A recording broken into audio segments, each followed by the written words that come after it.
नमस्कार, मैं हूं प्रभाकर मणि तिवारी। आप देख रहे हैं मेरा यह खास कार्यक्रम पॉलिटिक्स विद प्रभाकर। अब पश्चिम बंगाल एक बार फिर सुर्खियों में आ गया है।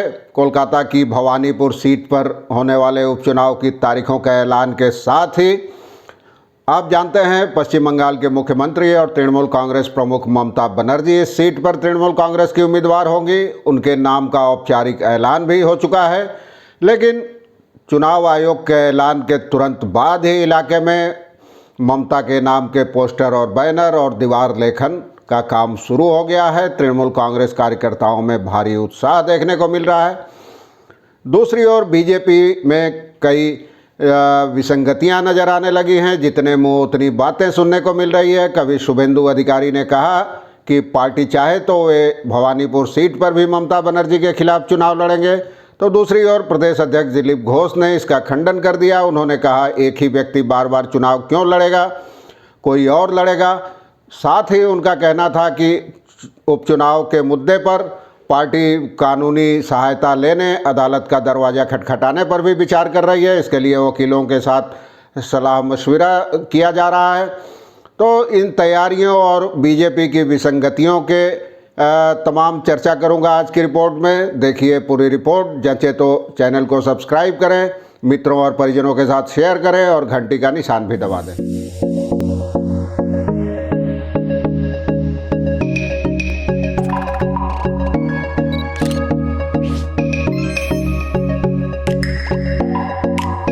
तो मैं बता रहा था कि 7 सीटों पर उपचुनाव होने हैं पश्चिम बंगाल में, आप जानते हैं। लेकिन चुनाव आयोग ने करीब 4 महीने की चुप्पी के बाद इनमें से 3 पर उपचुनाव की तारीख का ऐलान किया है। उसके मुताबिक 30 सितंबर को यहाँ वोट पड़ेंगे और 3 अक्टूबर को वोटों की गिनती होगी। इनमें 2 सीटें तो मुर्शिदाबाद की है, शमशेरगंज और जंगीपुर, जहाँ चुनाव के दौरान ही उम्मीदवारों की मौत हो गई थी तो चुनाव स्थगित कर दिए गए थे। लेकिन सबसे अहम सीट है कोलकाता की भवानीपुर सीट।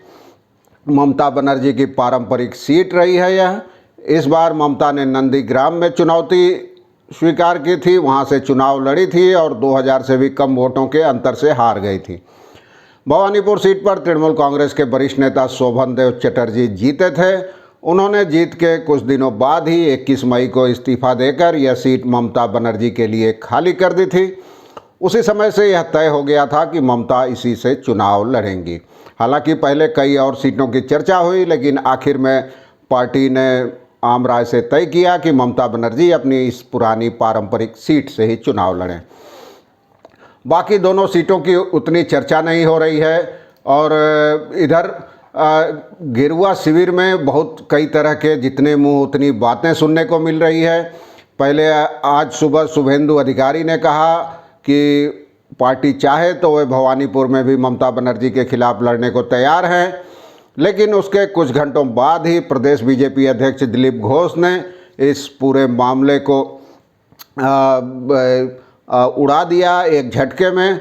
उनका कहना था कि शुभेंदु तो एक बार हरा चुके हैं ममता को, अब और कितनी बार लड़ेंगे और इस बार ममता को कोई और नेता हराएगा। हालांकि बीजेपी के भीतर कई तरह की विसंगतियां सामने आ रही हैं जिस दिन से चुनाव की तारीख का ऐलान किया गया है। और आखिर में गेरुआ शिविर क्या करेगा यह अभी साफ नहीं है। एक तरफ तो पार्टी कानूनी सहारा लेकर इस उपचुनाव को टालने या रोकने की कोशिश कर रही है, दूसरी ओर भवानीपुर में पार्टी के कार्यकर्ताओं को चुनावी तैयारियों का निर्देश दिया गया है।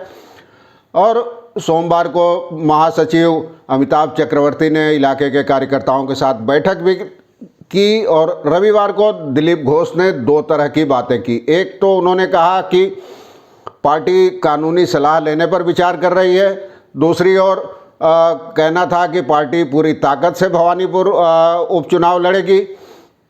इसी बीच शुभेंदु ने कह दिया कि पार्टी चाहे तो मैं लड़ूंगा, लेकिन इसे भी रद्द कर दिया, इस कल्पना को ही सिरे से हटा दिया।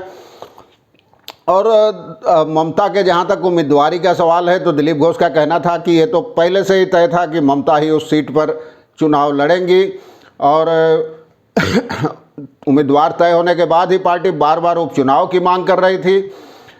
तो और उनका कहना था दिलीप घोष का कि एक तरफ तो लोकल ट्रेनें बंद हैं, बाजार हाट बंद हैं, लॉकडाउन चल रहा है, रात को कर्फ्यू है। केंद्रीय चुनाव आयोग आखिर कैसे मान रहा है कि चुनाव के लिए उपयुक्त समय है यह, क्योंकि राज्य में 100 से ज़्यादा नगर पालिकाओं और नगर निगमों के भी चुनाव नहीं कराए जा रहे हैं। दिलीप घोष का कहना था कि इस मुद्दे को उठाने पर राज्य चुनाव आयोग ने कहा था कि कोरोना परिस्थिति के कारण चुनाव के लिए अनुकूल माहौल नहीं है, लेकिन केंद्रीय चुनाव आयोग चुनाव कराने का ऐलान कर चुका है। तो लगता है कि पहली बार दिलीप घोष ने केंद्रीय चुनाव आयोग की भी आलोचना की। उनका कहना था, लगता है केंद्रीय चुनाव आयोग की जिम्मेदारी बन गई है कि ममता को विधानसभा में पहुंचाकर मुख्यमंत्री की कुर्सी पर बने देना का राह उनको तैयार करने की, वो बने रहें मुख्यमंत्री की कुर्सी पर। और आखिर उनका और एक सवाल था कि आखिर बाकी जो 4 सीटों पर उपचुनाव होने थे, वहाँ के लोगों ने क्या अपराध किया है, क्या कसूर किया है कि वहाँ उपचुनाव का ऐलान नहीं किया गया। आखिर वे लोग अपना प्रतिनिधि चुनने से वंचित क्यों रहेंगे। और उनका कहना था कि फ़िलहाल कानूनी सलाह लेने पर विचार किया जा रहा है, अब जैसी राय मिलेगी उस हिसाब से आगे बढ़ेगी पार्टी। दूसरी ओर तृणमूल कांग्रेस के प्रवक्ता कुणाल घोष ने कहा है कि दरअसल बीजेपी आम लोगों से कट गई है, इसीलिए उल जलूल बातें कर रही है। राज्य में कोरोना की हालत बिल्कुल ठीक है, इसलिए